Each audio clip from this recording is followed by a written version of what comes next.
certains l'ont attribué à un certain Henry Scott Holland, sans le E, avec un trait d'union en Scott et Holland, c'est un anglais. Saint-Augustin, d'autres à Charles Péguy. Bon, on n'en sait rien, et je n'en sais rien non plus. Et donc c'est pas anonyme. La mort n'est rien. Je suis seulement passé dans la pièce à côté. Je suis moi. Vous êtes vous. Ce que j'étais pour vous, je le suis toujours. Donnez-moi le nom que vous m'avez toujours donné. Parlez-moi comme vous l'avez toujours fait. N'employez pas un ton différent. Ne prenez pas un air solennel ou triste. Continuez à rire de ce qui nous faisait rire ensemble. Priez, souriez, pensez à moi, priez pour moi. Que mon nom soit prononcé à la maison, comme il a toujours été, sans emphase, d'aucune sorte, sans une trace d'ombre. La vie signifie tout ce qu'elle a toujours été. Le fil n'est pas coupé. Pourquoi serais-je hors de vos pensées? Simplement parce que je suis hors de votre vue? Je ne suis pas loin. Juste de l'autre côté du chemin. Vous voyez, tout est bien.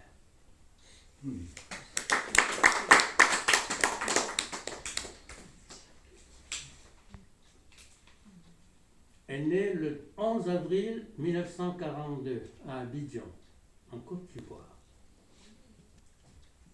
Est mort le 2 février 2024 à Cotonou, au Bénin. C'est un philosophe, un homme politique.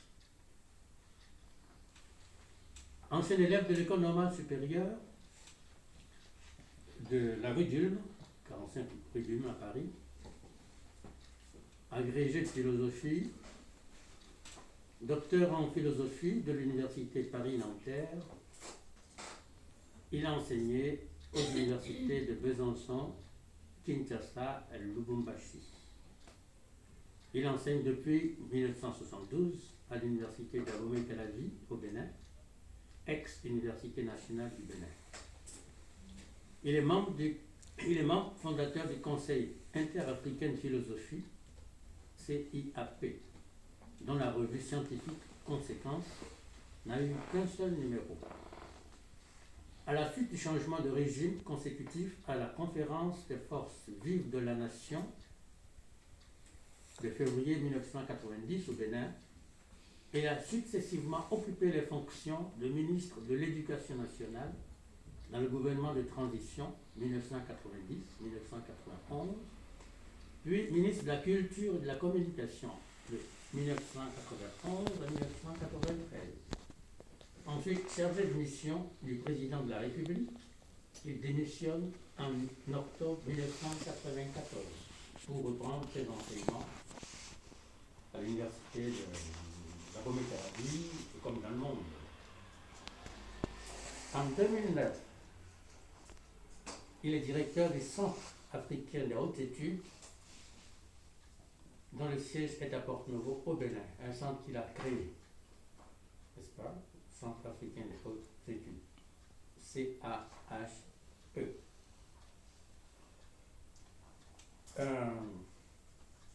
Un petit correctif, Wikipédia n'a pas mentionné le fait qu'il a soutenu ses travaux à l'université de Dakar en vue d'un doctorat d'État S-lettres. Merci. Le troisième cycle à l'université Nanterre, Paris 10, après son agrégation de philosophie.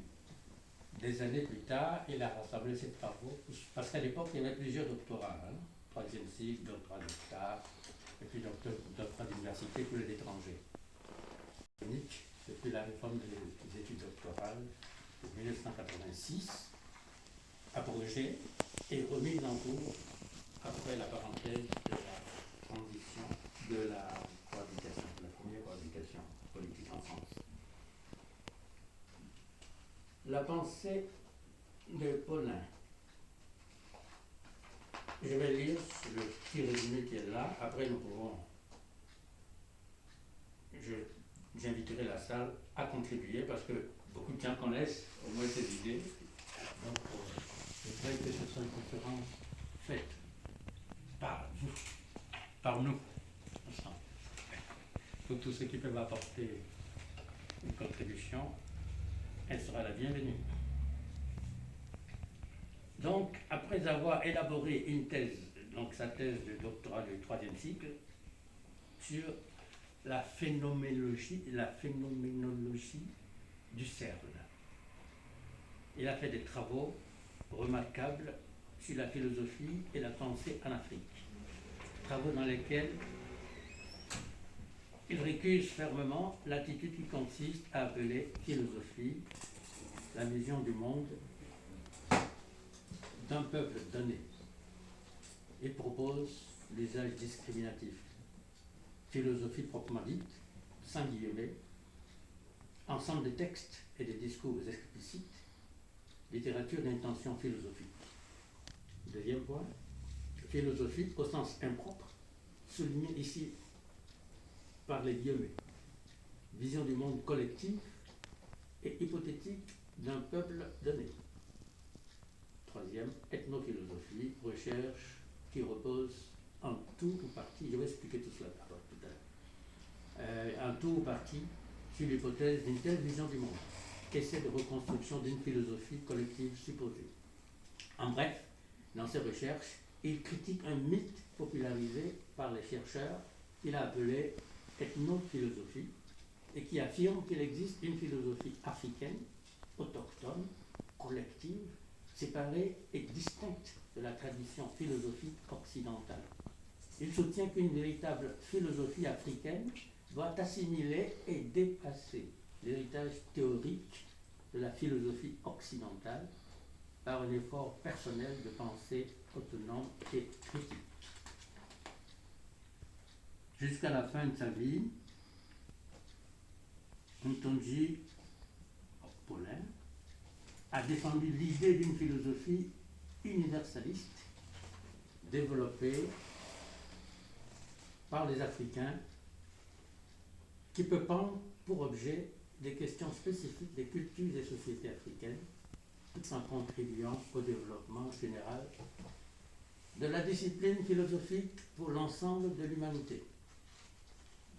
Je vais donc, ça c'est un condensé que j'ai pris dans Wikipédia, que je vais peut-être développer un tout petit peu, si vous voulez. Bon, Paulin, mais de manière un peu anecdotique, hein, parce que c'est des choses que j'ai connues, que j'ai vécues, dont j'ai été témoin. Après son agrégation de philosophie, tant que je m'en souvienne, son premier article, sinon l'un de ses premiers articles, ça a été appelé Charabia ou mauvaise conscience, publié dans la revue Présence africaine. Charabia ou mauvaise conscience, où il racontait comment l'instruction qu'on nous a apportée au peuple colonisé d'Afrique et du monde francophone nous a, comment dire, imposé la langue française par rapport à laquelle nous devons nous définir. Le charabia, c'est quand vous parlez un mauvais français, quand vous faites des erreurs, n'est-ce pas? Bon, à l'époque, il était interdit dans les écoles, je ne sais pas, je crois que c'est dans toute l'Afrique, hein, de parler la langue maternelle à l'école. On vous donne un truc qu'on appelle le signal. Symbole. Bon, voilà, un symbole. Bon, un truc comme ça. C'était le signal. Oui. On appelait ça. Quand on était petit. Voilà. C'était une forme de punition, quoi. Vous avez parlé votre langue maternelle, vous êtes fautif, vous prenez le signal. Et vous le refilez à la première personne que vous surprenez en train de faire la même chose. Bon, bref. Bon, c'est un des aspects du problème. Mais c'est un aspect sur lequel je ne veux pas m'appesantir. Ce n'est qu'un des aspects de ce que moi je me permets d'appeler un peu l'aliénation culturelle des anciens colonisés. puisque nous devions nous définir seulement par rapport à l'européen, et précisément à la puissance coloniale qui était la France. Ce n'est pas indifférent de le dire parce que, vous savez, dans l'Afrique anglophone, le mode de colonisation était indirect. Indirect rule. Les Anglais gouvernaient leur colonie par l'intermédiaire des chefs locaux. Donc les chefs transmettaient les ordres du colon, mais le peuple ne sentait pas que c'était le colon parce que c'est un chef qu'ils ont toujours eu. Donc il y a moins eu de traumatisme psychologique et psychique sur les colonisés dans les pays de langue anglaise, dans les pays colonisés par les Anglais, par rapport à la colonisation française qui visait à assimiler. L'assimilation c'était un credo, et tout ce qui était contre était mauvais. Ce qui a inspiré d'ailleurs, enfin, ça se traduisait dans l'éducation, et ça se traduit dans le poème Ok, notamment, de Léon Gontran Damas, où il reprochait à sa maman de lui avoir donné une éducation, je le dis de mémoire, mais le texte doit être dans les anthologies qu'il y a souvent dans la salle. Et j'ai 7 fois avalé 7 gorgées d'eau, 3 fois par 24 heures. Me revient mon enfance dans un hoquet secours mon instinct, tel le flic, le voyou. Désastre. Parlez-moi du désastre. Parlez-moi. Ma mère voulant d'un fils très bonne manière à table, etc., etc., etc. Donc c'est une remise en cause. C'est l'un des premiers textes de la négritude. Ce que je viens de citer est extrait de Pigment, le recueil de Léon Gontran Damas, paru en 1937. C'est le premier recueil de poèmes paru qui illustrait la négritude. Le cahier d'Aimé Césaire est apparu après, d'abord par tranche, d'abord dans la revue Volonté, et puis édité, je crois, en 1939. Le texte de Senghor sont venus dans la foulée, mais je ne sais plus comment les dater. 1945. 45, voilà. Chandon, voilà. Après la guerre. Après la guerre. Donc voilà à peu près chronologiquement le mouvement. Bon, j'en reviens à la pensée de Paulin. J'ai parlé de charabia et mauvaise conscience. Parce qu'à lui tout seul, cet article, le premier, à ma connaissance, hein, autant que je m'en souvienne, c'est le premier article de Paulin que je connaissais. Peut-être que j'ai oublié d'autres, qu'il a publié dans la revue Présence africaine. Et bon, après, il a publié en 1976. Nous avions d'ailleurs un parcours littéraire un peu. Nous avions 2 parcours littéraires parallèles. Il était professeur d'université, il n'a pas été mon professeur, mais il enseignait un cours qui était facultatif à l'université d'Abomey-Calavi, et je m'étais inscrit à son cours. Donc moi j'étais étudiant, il était professeur. J'ai publié ma première plaquette en 1972, et en 1976, il a publié son ouvrage qu'il a fait connaître peut-être un peu plus que d'autres, sur la philosophie africaine, en 1976, aux éditions Maspero, à l'époque, François Maspero, qui est devenu la maison d'édition La Découverte, parce que Maspero a repris son nom. Je crois qu'il a vendu l'édition, enfin il a repris son nom, et l'édition François Maspero, qui avait publié sur la philosophie africaine, sont devenues les éditions La Découverte. Bon, dans ce livre-là, sur la philosophie africaine, Paulin part d'une analyse. Il fait une analyse d'un ouvrage qui était très populaire, qui était très célèbre en Europe, notamment. Il s'agit du livre du révérend Père Tempels, un Belge, un prêtre belge. Ce livre avait beaucoup de succès parce que le révérend Père Tempels, vous savez, il y a beaucoup d'Européens qui sont de bonne foi, hein, même dans les puissances coloniales. Ils sont de très bonne foi et déploraient le mépris dans lequel on tenait les Africains, notamment. Et il voulait qu'on reconnaisse leur pensée comme étant une philosophie digne de ce nom. Le révérend Père Tempels a publié La philosophie bantou. Bon, et donc c'est un peu la première pierre de la pensée philosophique de Paulin Moutonji.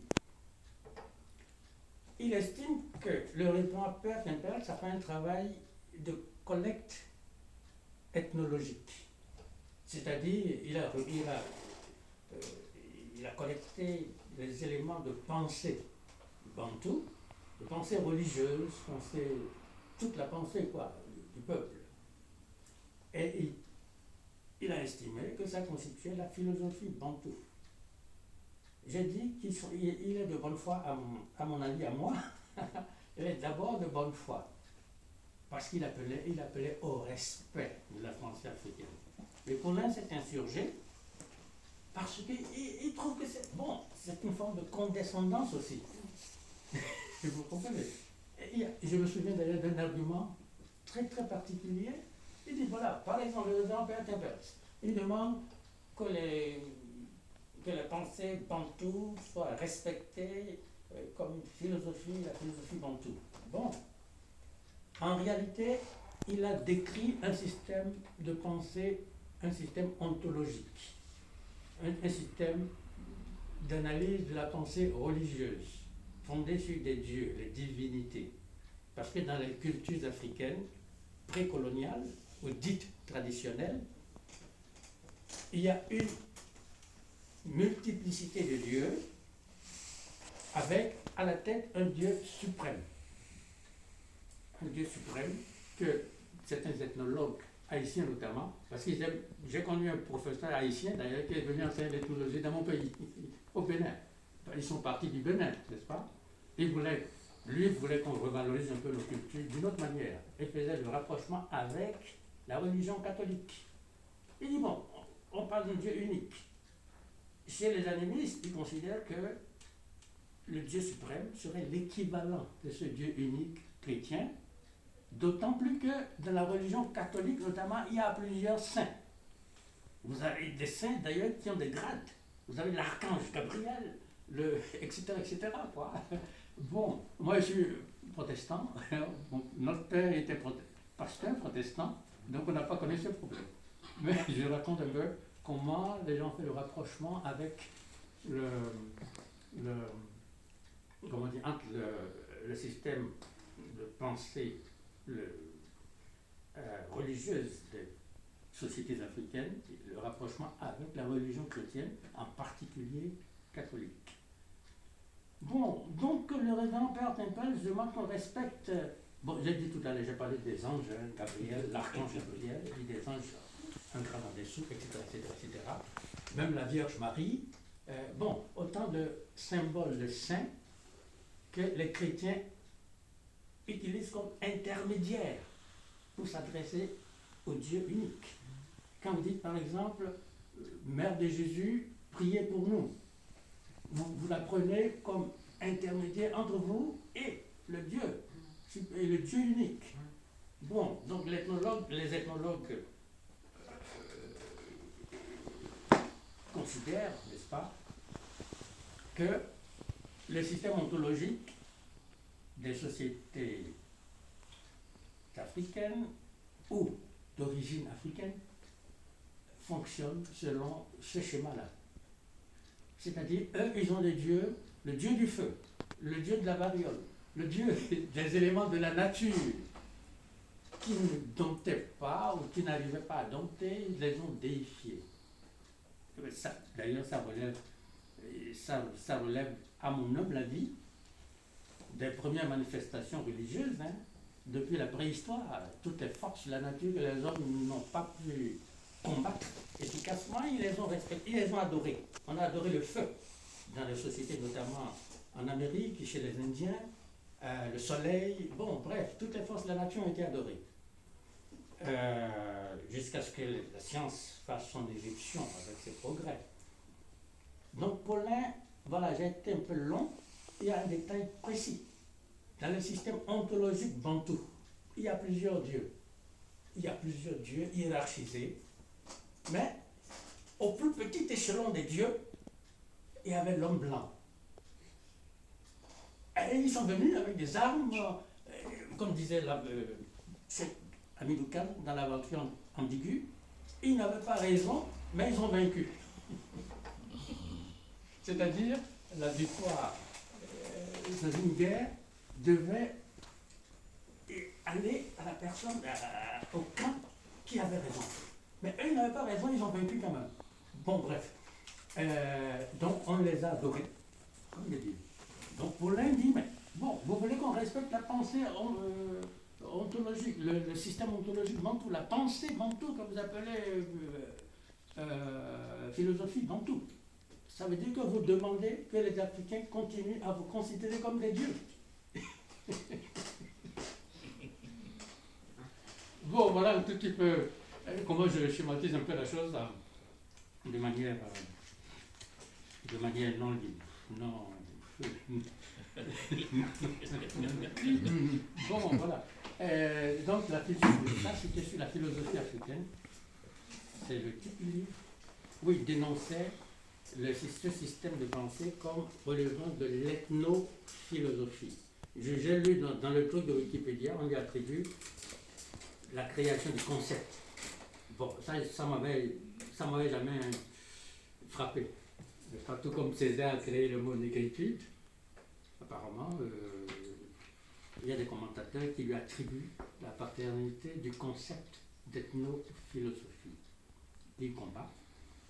Ce qui ne l'a pas empêché d'écrire un livre collectif, de diriger un livre collectif qu'il a appelé les savoirs endogènes, où il faisait un recensement de tous les savoirs traditionnels africains. C'était un colloque international. Il m'avait d'ailleurs fait l'honneur de me demander de corriger les épreuves. Et moi, j'avais d'autres problèmes. Je fournissais des prestations de services chez l'Armatan ici, qui payait, alors que le travail intellectuel demandait une concentration. J'ai dû lui rendre son truc et puis l'avance de sol qu'il m'avait donné. Il a pris la moitié. Bon, bref, il n'a pas eu le temps de faire ce qu'on avait voulu faire ensemble. Il m'a dit qu'il va demander au Codesria de s'occuper de la relecture. Mais apparemment, à Dakar, ils ont publié tel quel. Mais ça fait partie de la bibliographie. Bon, bref. C'était flatteur pour moi parce que les contributeurs étaient des professeurs de telle université, de colloque international, quoi. Organisé par le Centre Collège interafricain de philosophie, dont j'ai parlé tout à l'heure. Dont le président actuel, M. Njo Mwele, un philosophe camerounais, qui a d'ailleurs envoyé un message aux obsèques de Paulin à Cotonou, parmi les communautés intellectuelles qui ont envoyé des messages. Bon, j'ai lu également, avant les savoirs endogènes, il avait publié Combat pour le sens. C'est dans Combat pour le sens qu'il a relaté comment, d'ailleurs c'est une forme de synthèse du travail qu'il a soutenu à Dakar pour son d'université, pardon, pour son doctorat d'État ès-lettres. Et comme je suis dans une note intimiste, je dirais que j'ai retenu dans Combat pour le sens sa réaction au décès de notre maman. Il s'adressait à elle, il disait, il était ministre à ce moment-là. J'avais oublié qu'il était mortel. Bon, ça c'est Combat pour le sens. Et il y a les savoirs endogènes. Les savoirs endogènes où il fait pas seulement la recension de ces savoirs dits traditionnels, mais je pense qu'il a voulu le faire dans une perspective dialectique et critique. Je ne sais pas s'il y est vraiment parvenu. Parce que chaque intervenant vient avec sa communication, quoi. Bon, je ne sais pas, ça c'est mon point de vue personnel, je ne sais pas s'il est parvenu à faire une exploitation académique, rationnelle et exhaustive D'ailleurs, je ne crois pas qu'il ait jamais eu l'ambition de faire quelque chose d'exhaustif. Parce que je me souviens, dans un autre endroit, il a considéré, quand il parlait d'universalisme, parce que ces derniers temps, on lui a attribué surtout la vocation universaliste. Bon, de ce point de vue, il considère que ce qu'on appelle universel, en ce moment, c'est simplement la pensée occidentale, européenne. Donc les Européens, il y a une forme d'européocentrisme qui fait que la pensée européenne est considérée comme la pensée universelle, la pensée du monde. Et il dit non, ce n'est pas possible. Une pensée pour être universelle doit être constituée de l'apport de tous les peuples de la planète. Et donc, bon, là, il me semble qu'il rejoint un peu Léopold Sédar Senghor d'ailleurs, qui visait à la civilisation de l'universel. Je crois que je vais m'arrêter là. Bon, la dernière fois que je l'ai vu, Paulin, c'était à Paris. Une dernière anecdote, un peu personnelle. C'était le 9 décembre de l'année dernière. Samedi, je l'ai revu le mardi suivant, à l'aéroport, je l'accompagnais. Il me disait déjà qu'il ne savait pas s'il durait l'année 2024. Je ne le croyais pas. Moi, je n'ai pas eu le courage d'insister pour dire, mais pourquoi tu dis des trucs ça? Et puis, il m'a appelé. Quelques semaines après, on s'est quitté à l'aéroport le mardi qui a suivi le 9. Samedi 9, dimanche 10, lundi 11, mardi 12. Il m'a appelé le 20. Il me dit le 20 janvier. Donc, qu'est-ce qu'il raconte? Notre dernier entretien était le 20 janvier. Après, il m'a appelé quelques semaines après. Il me dit, quand on s'est quitté, je suis retourné à Paris, parce que j'avais un colloque international à Toulouse. Il est venu, il a pris le train pour y aller, il n'a pas voulu prendre l'avion. Il faut dire que le 12 à l'aéroport, moi j'étais en retard, et je suis allé par hasard, et il est en train de pousser son chariot. Mais comment tu as fait? Parce qu'il y a des milliers de personnes qui transitent à l'aéroport de Charles de Gaulle. Ah, je dis, mais c'est facile, je suis allé au guichet d'Air France, j'ai demandé à quelle porte d'embarquement, de quelle porte d'embarquement partent les personnes qui partent à telle heure. Donc quand il allait à Toulouse, il n'a pas pris l'avion, il a pris le train. Et il m'a dit après, ça fait plus de 3 heures de route, de trajet aller, 3 heures de retour, c'était très fatigant. Peut-être parce qu'il avait des inquiétudes pour sa sécurité, des choses de ce genre-là, donc tout en étant persuadé qu'il était prêt de partir. Et bon, j'aurais bien aimé terminer sur une note poétique, mais j'ai déjà lu mes poèmes à l'entrée. Si vous voulez, je vais dire peut-être une dernière strophe, la dernière strophe au livre. Et puis, je passerai la parole, avec la permission du président du Printemps des poètes des Afriques et d'ailleurs, Thierry Sinda. Je passerai la parole à la salle, c'est la question des interventions, des points de contestation, des compléments d'information que vous voulez apporter. Bon, est-ce que j'ai oublié quelque chose? J'ai parlé de trois des îles principales. Je suis l'éveil des oiseaux dans le calme du matin. Je suis l'étoile qui brille dans la nuit. N'allez pas sur ma tombe pour pleurer. Je ne suis pas là. Je ne suis pas mort.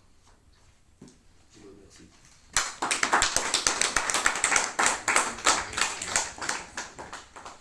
Je vous présente mon ouvrage, Parole de poète. C'est mon dernier ouvrage individuel paru en 2019. L'éditeur, c'est les éditions universitaires européennes. L'éditeur s'est pris apparemment d'enthousiasme pour mon livre parce qu'il a fait traduire en 7 langues européennes. Toutes les traductions là sont alignées sur la table. Je n'ai qu'un seul exemplaire de la version française. Hein. Si vous voulez l'acheter, il coûte 22 euros. Je fais la dédicace. Mais c'est le seul exemplaire qui reste en français. Après ça, j'ai l'édition. Ça, c'est une version espagnole. La traduction en espagnol, la traduction en allemand. Moi, je ne peux pas lire l'espagnol, c'est quelqu'un qui veut lire. Comment? Je pense que j'ai ouvert celui qui est en français. Ah, d'accord, ok. L'autre, c'est l'allemand en anglais. Vous pouvez aussi lire l'anglais. Et le néerlandais, au salon, pour l'anecdote, au salon du livre africain, j'ai réussi à vendre un livre en néerlandais. Moi, je ne m'attendais pas à vendre des livres en langue étrangère. Mais c'était un Belge, de la communauté flamande, qui était également philosophe d'ailleurs, et qui a connu Paulin. Il enseignait à l'université de Lubumbashi, aux Zaïre, en même temps que Paulin. Paulin était son aîné, un peu. Il déplorait le fait qu'il n'ait pas pu nouer un contact étroit avec lui. Il a cité à ses conférences, mais n'a jamais noué un contact personnalisé. Il est philosophe aussi. Ça, c'est italien, polonais et portugais. Donc, je vous remercie, encore une fois. Je n'ai pas l'ouvrage de Paulin sur moi, malheureusement. Il faut demander maintenant, est-ce que quelqu'un veut poser une question? Voilà. Voilà, La parole est à la salle, si vous avez des questions à poser. Mais je voulais savoir, vous dites qu'il a perdu, enfin qu'il a été assassiné, c'est ça? Ah non, j'ai jamais Non, dit ça. non, alors c'est moi qui... Non. Donc il avait ces faiblesses physiologiques. Bon, à part ça, il y a peut-être quelques autres, d'autres petites maladies que nous connaissons, mais qui n'ont pas de... Il n'y a aucune raison pour dire que c'était événement ou tel malaise qui a été provoqué cela. Mais le hasard fait que moi, il m'a dit clairement, bon, je ne voulais pas être trop... Bon. J'ai prédé aussi ma vie privée un peu. Je ne lui ai pas présenté mon enfant. Donc ça... ça c'est la même chose. Comme ça, on va être tout neuf parce qu'ils veulent offrir à Ah, quelqu'un. c'est compris, donc je laisse comme ça. C'est sous la maladie. Non, mais j'aimerais bien que vous mettiez votre dédicace. D'accord. Il faut une feuille de papier.